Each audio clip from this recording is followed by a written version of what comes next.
Hello, this is Genevieve, head of class. So I'm going to talk about drawing stories, or they looked it up, I think they're actually called draw and tell stories, where you draw a picture on a whiteboard or a big piece of white paper, like one of those ones you have in classrooms, and you tell a story at the same time, and there's always a big surprise at the end, and the kids absolutely love it, and it really makes them think out of the box, and it makes learning really fun. And I'm just going to do one story. This one's a little longer, and I think it's about 5 minutes.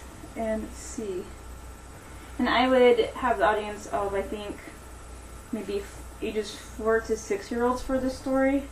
Because with the draw and tell stories, I think you could do from preschoolers all the way up to age 8, and you just have a different level of story level. Like the beginning one would be pretty straightforward, like one character, one plot. And then this one, there's like meanwhiles, and while this was happening, so it's a little more complicated. So I would have to definitely say between like ages 4 to 6 maybe.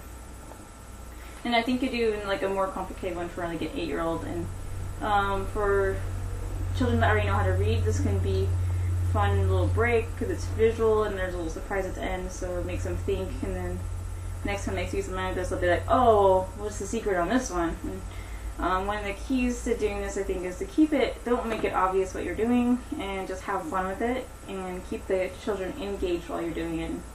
So that's the goal. And I do groups of students for any of these, I think. I think it'd be a little awkward for just one student, so I definitely have like a group. But I don't think it matters how big the group is, as long as they can see the whiteboard.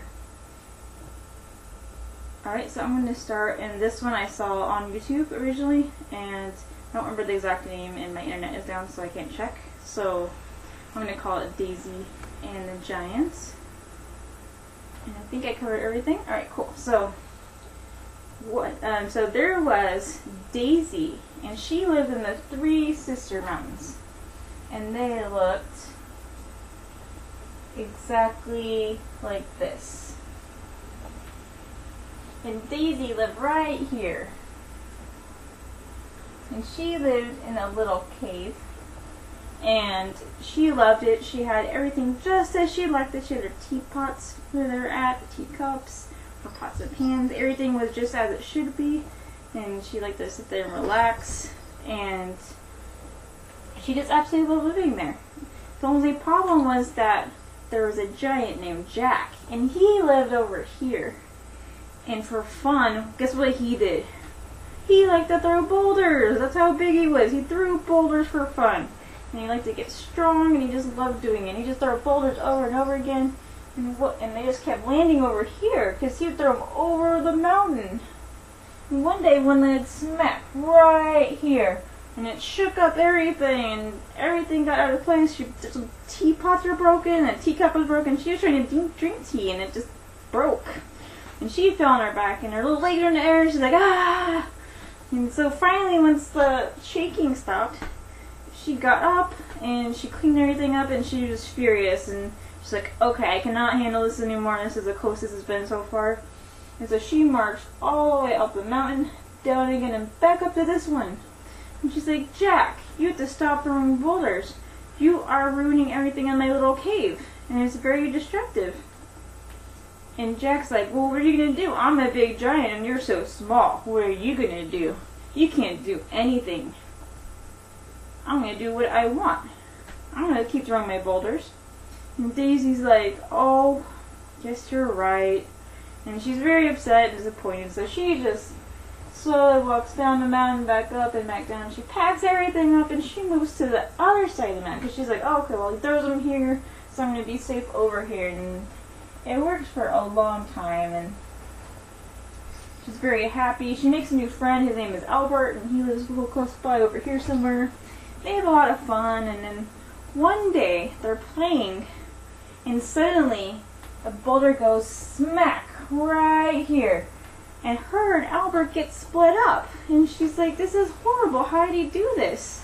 Well, it turns out that all the time she was enjoying her tea and playing with Albert over here, Jack was practicing throwing more boulders, and he kept throwing bigger and bigger boulders, and he got stronger and stronger, and he managed to throw him over 2 mountains. So that's how it got all the way over here. And she is very upset by this. So she marches all the way over. She just doesn't even go up the mountain. She goes on the ground around the mountain, because that's how mad she is. She's like, I don't even want to walk up the mountain. I'm just going to walk straight. And she goes up this way. And she's like, Jack, this is wrong. This horrible. You need to stop throwing those boulders. You almost killed my best friend, Albert. She checked out Albert. He's fine. But they were split up, and she was very worried for a long time. And Jack's like, ha ha ha. And she just stomps her feet. And suddenly, the earth shakes. And she falls on her back, a little feet in the air. And then Jack even falls over. What happened was the mountain over here split. And there's rocks flying everywhere. There's lava, everything. And it's just like crazy. It's like a phenomenon. And Jack goes, how did you do that? You stomped and you broke the mountain. You are so strong. This is way too dangerous for me. This is scary. I'm going to get out of here. So he runs all the way down the mountain and goes around and around and finds a forest and gets lost in it. So he's lost in the forest. So Daisy's like, oh, this is wonderful. She gets up and she's like, yes, I got rid of the giant. I did it all by myself. And I'm just a little mouse. So she did all that and she's just a mouse. So that is one of the... Anyway, so that is one for, I think, ages, I guess, 4 to 6, because it's a little, there's some meanwhiles and there's stories going on while something else is going on. It's a little more complicated, and but it's really fun, and you can't see it right away, so it's really great. And so that's one I would do for that age group. And you could do